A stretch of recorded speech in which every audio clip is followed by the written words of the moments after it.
Анасы қайтыс болған баласын түнде кім емізіп кететінін көрген әкесі өз көзіне өзі сенбеді. Үйленгендеріне 3 жыл енді болған жас отбасы бақытты күндерін кешіп жүрген болатын. Ай күні жақындап жүрген келіншек ана атануын асыға күтті. Бақыттан бас айналып жүрген жігіт алаңсыз өмір сүреді.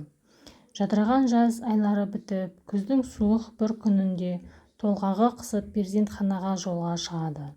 Көп ұзамай 4-5 сағат ішінде босанды деген хабарды естіген жігіт қуанып, туған туыстарынан сүйінші сұрайды.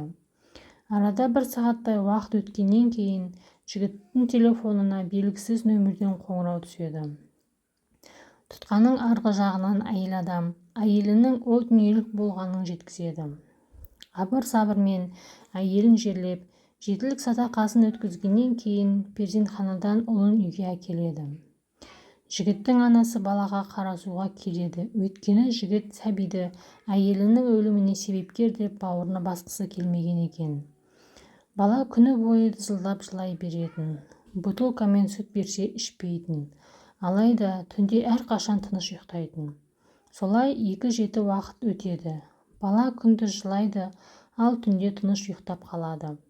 Bir күні жігіт түнде бақылайыншы ұйықтамай деп отырса да, ұйқыға қалай кеткенін таңертең білмей қалатын. Сондай түндердің бірінде сатырлаған дауыстан оянып кеткен жігіт бесіктің қасында баласын емізіп отырған өзінің әйелін көреді.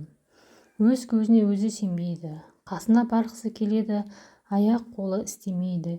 Сөйлейін десе, даусы шықпайды. Келесі күні болған жайтты анасына айтады. Солай қатарынан 4 түн бойы сондай көріністі көрген жігіт молдаға барып болған жағдайды айтып береді. Сонда молда: "Ей балам, әйелің Алладан сұранып баласын емізіп кетіп жүрген ғой. Жер бетінде баланың анаға, ананың балаға деген махаббатынан асқан махаббат жоқ шығар" деп қысқа жауап қайтарады.